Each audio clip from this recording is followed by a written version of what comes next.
The desperate call ambassador Lyra Zeth stood before the massive viewport of her diplomatic vessel, watching Earth grow larger in the distance. The blue and green world looked so ordinary, so unremarkable compared to the crystal cities of her homeworld. She could hardly believe it had come to this. The mighty Zephyrian Empire, rulers of 300 star systems for over 10,000 years, was about to beg for help from a species that had barely learnt to leave their own solar system. Her silver skin rippled with patterns of deep shame. The other members of the Galactic Council had already refused their pleas. The Altarians claimed their philosophical principles prevented them from engaging in warfare. The Centauri Federation offered refugee ships but no military assistance. The proud Andromedans simply laughed at the notion that anything could threaten the established order of the galaxy. But the Void Plague cared nothing for pride, philosophy, or established order. The first signs had appeared 6 months ago in the Outer Rim territories. Entire star systems simply vanished from long-range sensors. Not destroyed, not conquered, vanished, as if they had never existed at all. Scout ships sent to investigate never returned. Long-range probes transmitted data for exactly 17 seconds before their signals cut to absolute silence. High Regent Kale had summoned the greatest minds of the Zephyrian Empire to study the phenomenon. Their quantum analysts, reality engineers, and dimensional physicists all reached the same impossible conclusion. Something was consuming space itself, unraveling the fundamental fabric of existence and leaving nothing behind. But empty void where star systems once thrived. The Void Plague moved with terrifying purpose. It consumed one system every 3 days, always choosing the most populated worlds first. The pattern suggested intelligence, but attempts at communication met with absolute silence. There was no negotiation with nothing, no diplomacy with the void. Lyra's personal communicator chimed softly. The face of High Regent Kale appeared in the holographic display, his usually composed features twisted with exhaustion and desperation. His ceremonial robes, normally pristine white with silver threading, were wrinkled and stained. Dark circles shadowed his ancient eyes. "Ambassador Zeth, have you made contact with the human government?" His voice carried the weight of their dying civilization. "I am approaching their homeworld now, High Regent. Their military has granted permission for diplomatic landing." Lyra paused, her throat tight with humiliation. "I must report that initial communications have been ... challenging. The humans seem to find our situation amusing." Kale's expression darkened. "Amusing." Their military representative laughed when I explained that we needed assistance from a species with primitive but innovative tactical thinking. He said, and I quote, "Lady, if you're coming to us for help, you must be really screwed." The High Regent closed his eyes for a long moment. When he opened them again, something fundamental had changed in his expression. "Ambassador, we have lost 2 more systems since you departed.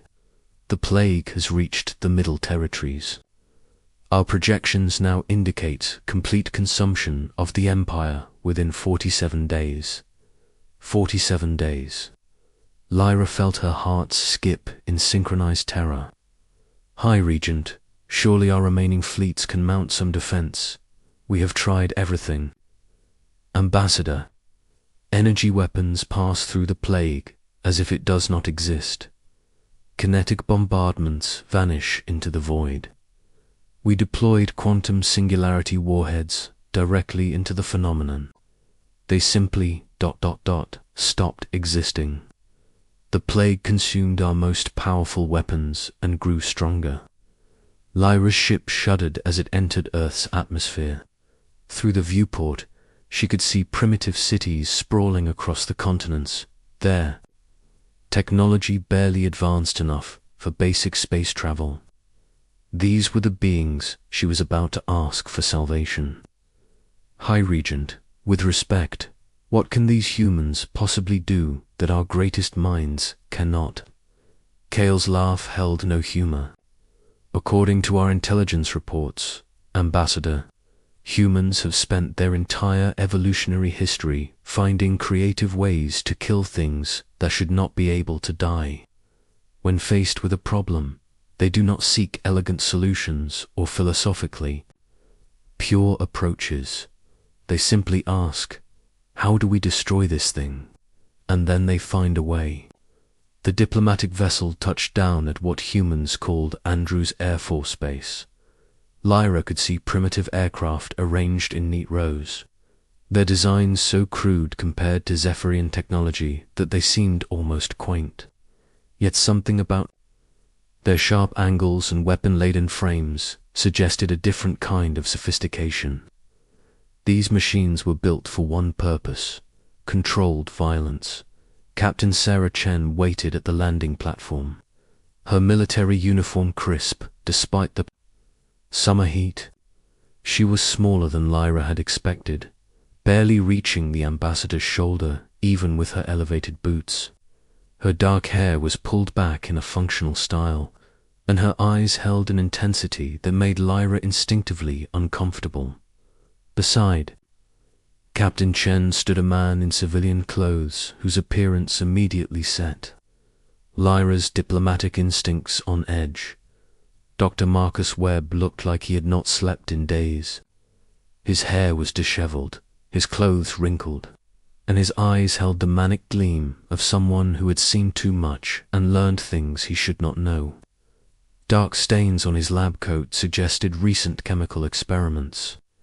Ambassador Zeth, Captain Chen said, stepping forward with military precision. Welcome to Earth. I apologize for the informal reception, but we understand time is critical. Lyra inclined her head in the formal Zephyrian greeting. Captain Chen, I am grateful for your willingness to hear our plea, though I must confess, your world's simplicity makes me question whether this journey was wise. Dr. Webb laughed, a sound that held uncomfortable edges. Oh, Ambassador, simple doesn't mean stupid. Simple means we haven't cluttered our thinking with unnecessary complications. He gestured toward the military aircraft surrounding them. These machines may look primitive to you, but each one is designed to turn things into smoking craters. Sometimes simple is exactly what you need. They boarded a transport vehicle that moved on wheels rather than hovering on gravitic fields. The primitive nature of human technology continued to astound Lyra, but she noticed something else as they traveled toward the Pentagon. Every human they passed looked at her with curiosity rather than fear or awe. These beings had no concept of their place in the galactic hierarchy. They saw her not as a representative of a superior civilization, but simply as another person with a problem. The briefing room was stark and functional, dominated by a large table surrounded by chairs that looked uncomfortable by design. Captain Chen activated a holographic display system that, while crude compared to Zephyrian technology, served its purpose adequately. Show us what we're dealing with, Chen said without preamble. Lyra activated her personal data storage device, projecting three-dimensional maps of the affected regions. The red zones indicating consumed systems spread across the display like a cancer. This is the current extent of what we call the Void Plague. It began here, in the Outer Rim, 6 months ago. Dr. Webb leaned forward, his eyes tracking the pattern of destruction. Tell me about the consumption process. Is it instantaneous? No, Lyra replied. Our few surviving sensor records show a progressive effect. The plague appears at the edge of a star system as a sphere of absolute darkness.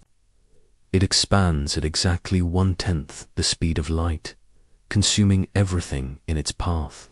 Stars, planets, asteroids, space stations, all matter simply ceases to exist. Ceases to exist, or gets converted into something else? Webb asked.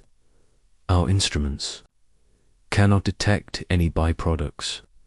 Energy readings drop to absolute zero within the affected areas. It is as if reality itself is being ... deleted. Captain Chen studied the tactical display with professional interest. What have you tried so far? Lyra's skin patterns shifted to deep blue, indicating profound frustration. Everything, Captain. Energy weapons, kinetic bombardments, quantum, torpedoes, reality anchors, dimensional barriers. Our most advanced weapons simply vanish upon contact with the plague. We have lost 47 battle fleets attempting to stop its advance. 47 fleets, Webb repeated softly. And you've come to ask help from a species that still uses chemical propulsion rockets. Dr. Webb, Lyra said carefully, I must be honest. The Galactic Council considers humanity a minor species, barely qualified for preliminary membership. However, our analysis of your historical military conflicts suggests unusual tactical flexibility. Chen and Webb exchanged a look that Lyra could not interpret.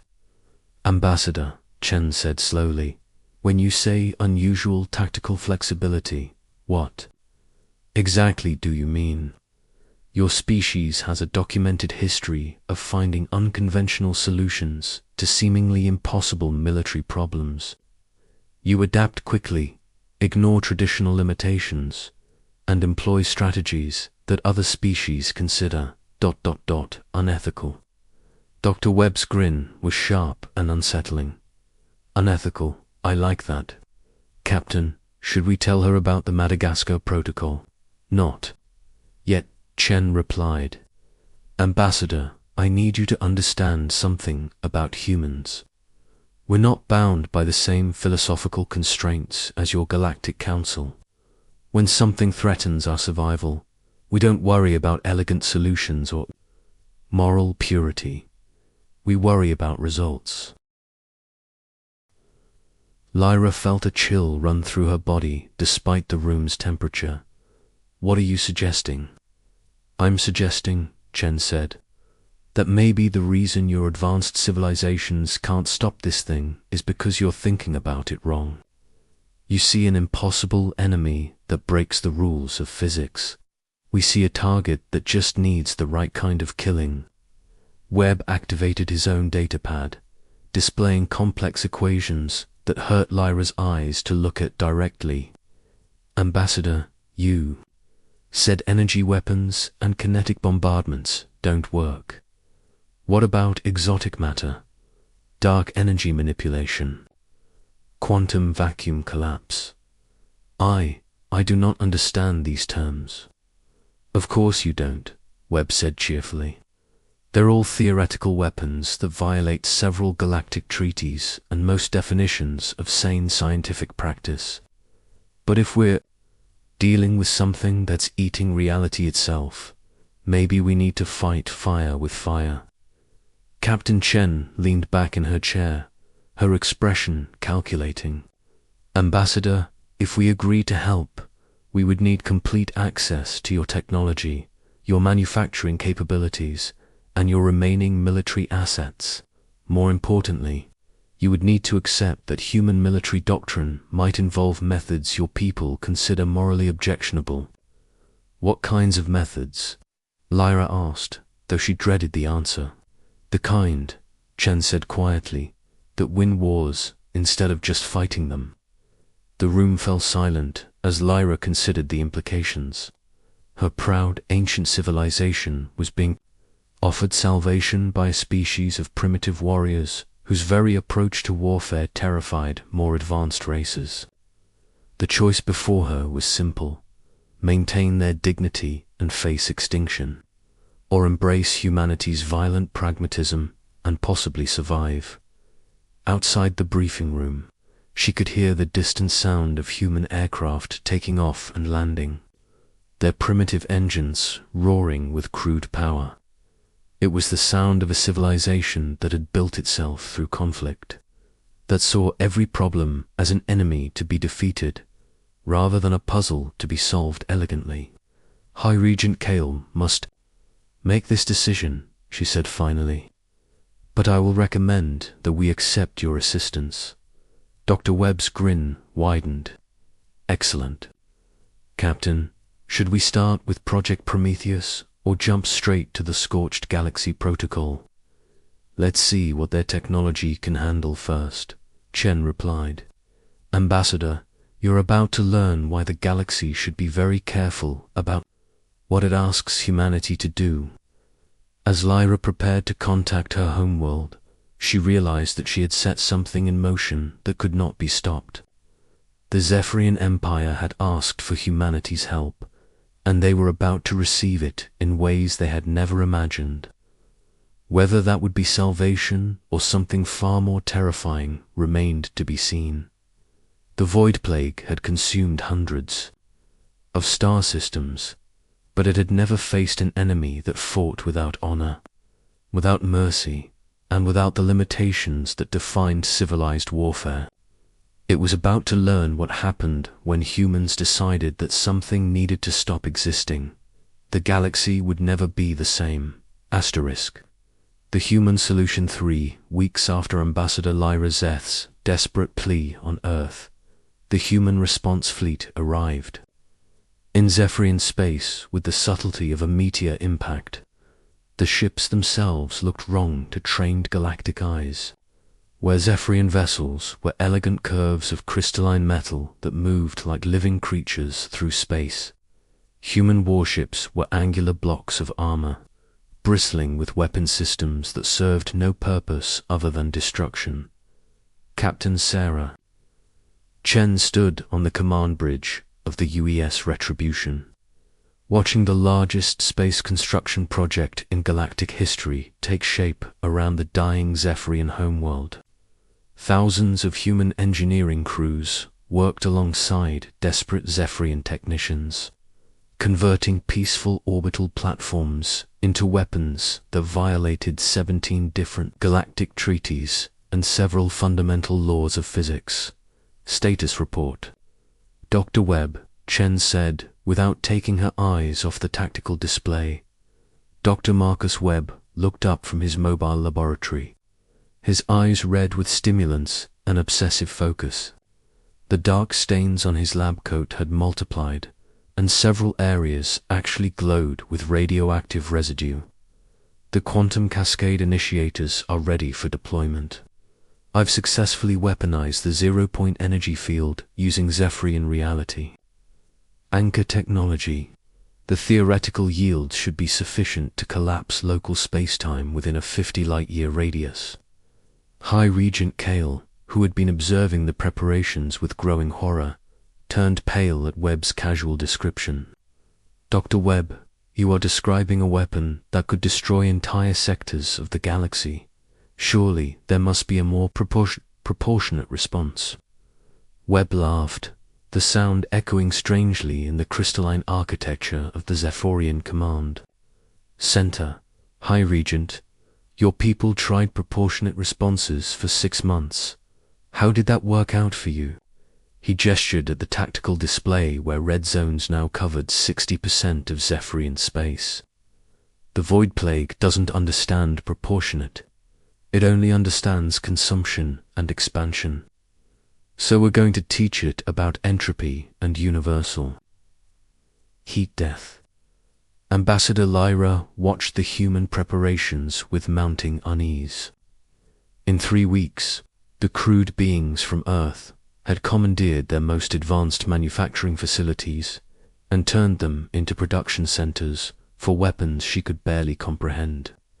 Worse, they had done it with an efficiency that made the proudest achievements of Zephyrian engineering look like children's toys. Captain Chen, she said carefully, Our sensor readings suggest your modifications to our orbital defense platforms have increased their energy output by several thousand%. Our structural engineers are concerned about containment failure. Chen's smile held no warmth. Ambassador, containment failure is the point. We're not building defensive weapons. We're building the galaxy's largest suicide bomb.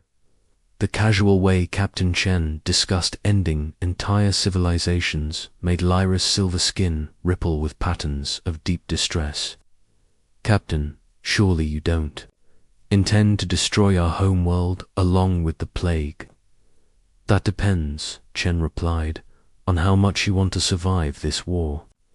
The Void Plague has shown us that it can consume any conventional matter or energy we throw at it. So we're not going to throw conventional anything. Dr. Webb activated a holographic display that showed his completed weapon design. The skin looked like a nightmare fusion of human pragmatism and Zephyrian technology, with additional components that seemed to bend reality around their theoretical function. "Hi, Regent," Webb said with the enthusiasm of a child showing off a new toy. "May I present the Prometheus device?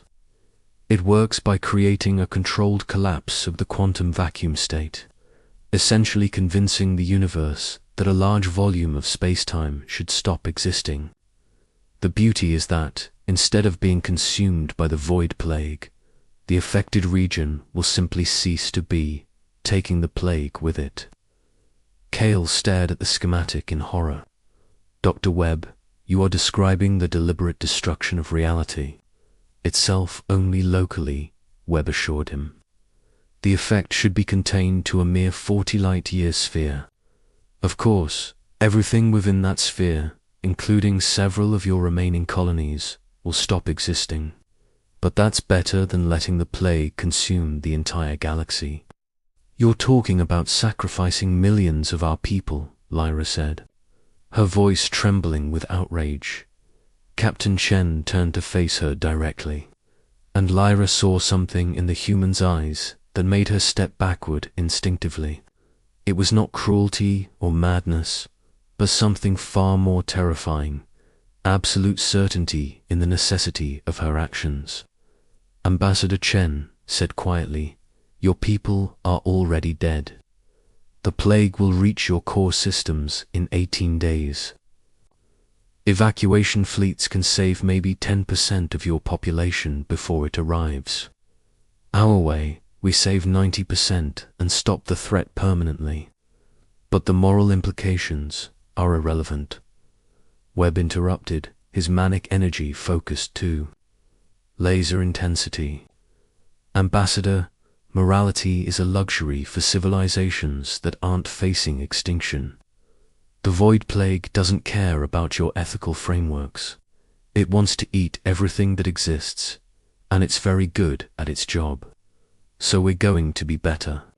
At ours, the next 14 days passed in a blur of frantic preparation and moral compromise.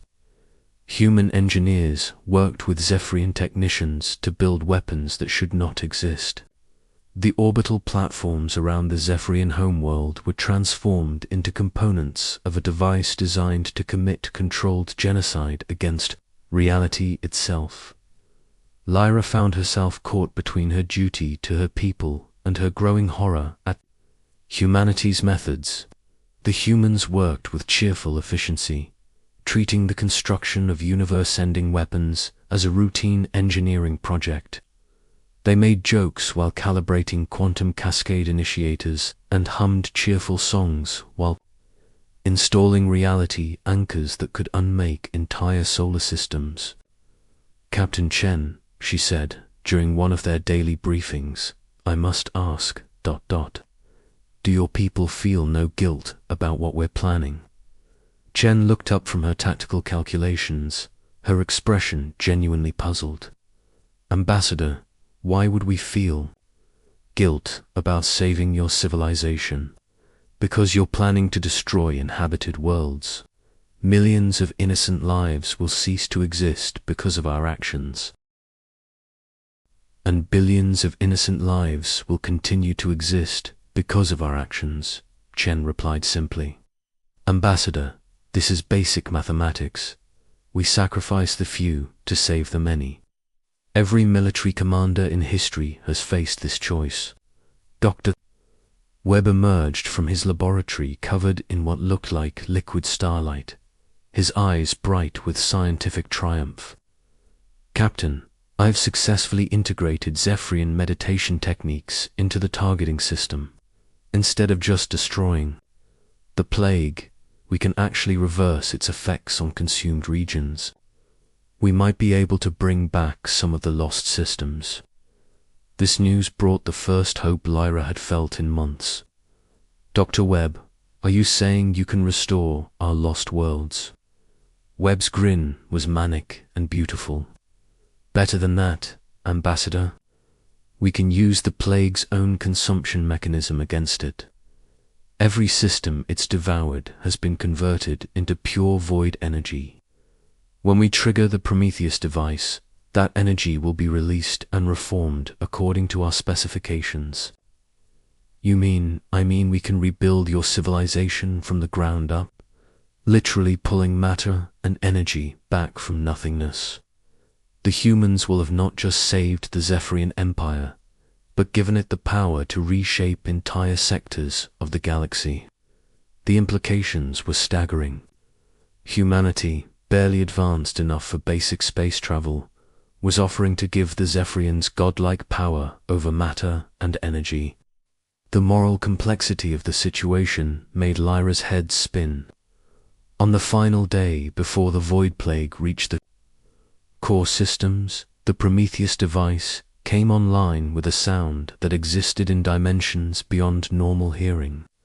Reality itself seemed to hold its breath as human and Zephyrian technicians made final adjustments to their impossible weapon. Captain. Chen stood at the primary control station, her finger hovering over the activation control. Around her, the combined fleets of both species held position at the edge of the target zone. Their crews, knowing they were about to witness something that would change the fundamental nature of warfare forever. High Regent, Chen said formally.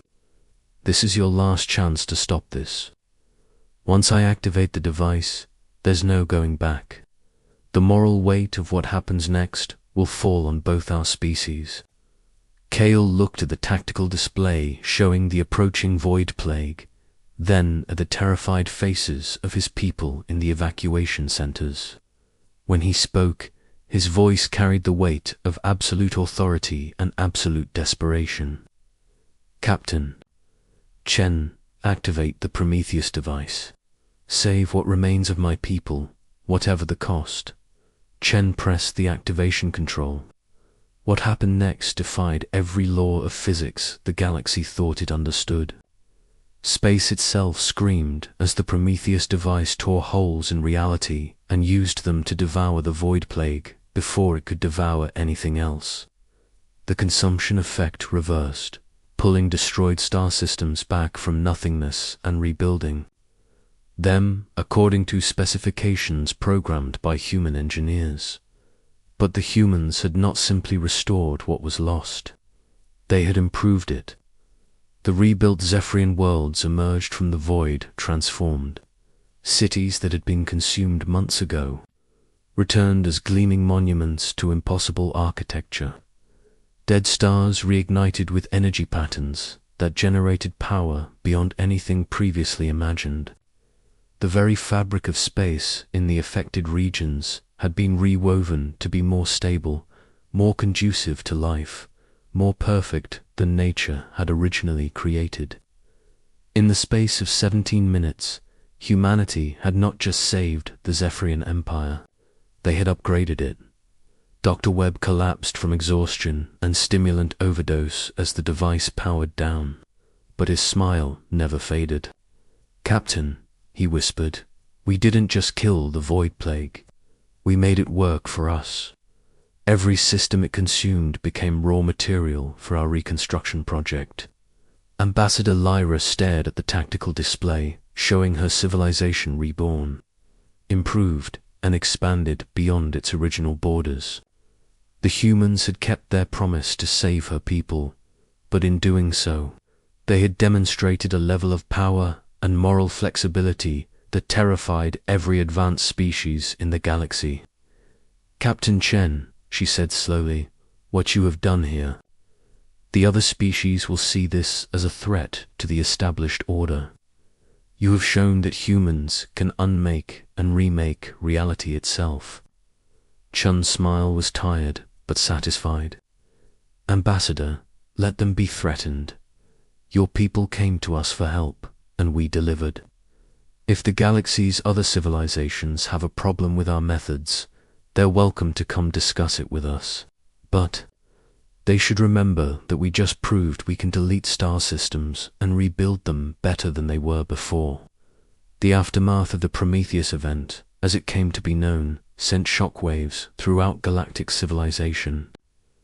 The Altarians, who had refused to help the Zephyrians due to philosophical principles, suddenly found those principles in need of urgent revision. The Centauri Federation began diplomatic overtures to Earth within hours of the event. The stopped laughing entirely. But perhaps the most significant change was in humanity itself. The species that had been considered too primitive for full galactic membership had demonstrated that they possessed the will, an ability to rewrite the fundamental rules of existence when survival was at stake. As Captain Chen prepared to return to Earth, Ambassador Lyra made one final request. "Captain, I must ask, what will humanity do with the knowledge and power you have gained from this experience?" Chen considered the question while watching the last human engineering crews pack up their impossible weapons. "Ambassador, we'll do what humans have always done. We'll adapt, we'll improve, and we'll be ready for whatever threatens us next. The galaxy has seen what happens when humans are asked for help. Let's hope it never has to see what happens when humans decide someone needs to be stopped." The human fleet departed Zephyrian space, leaving behind a civilization reborn and a galaxy that would never again underestimate the species from the small blue world at the edge of known space. The Zephyrians had asked for salvation, and humanity had delivered it with interest. The Void Plague was gone, consumed by weapons that should not exist and converted into the raw material for cosmic reconstruction. But in its place was something far more significant, the knowledge that when pushed to the edge of extinction, humans would tear apart the universe itself to protect what they chose to protect. The galaxy had cried out for help, and humanity had answered with the end of worlds and the birth of new ones. It was exactly what they had asked for, and nothing they had expected. In the depths of space, other ancient threats that had slumbered for millennia began to stir, drawn by the quantum echoes of the Prometheus event. They sensed a new player in the cosmic game, one that played by rules so alien that even creatures of unimaginable power felt the first whispers of something they had not experienced in eons' uncertainty. Humanity had announced its arrival on the galactic stage, not with diplomacy or philosophy, but with the casual demonstration that they could delete problems from existence and rebuild reality to their specifications. The age of human expansion was about to begin, and the galaxy would never be the same. Asterisk.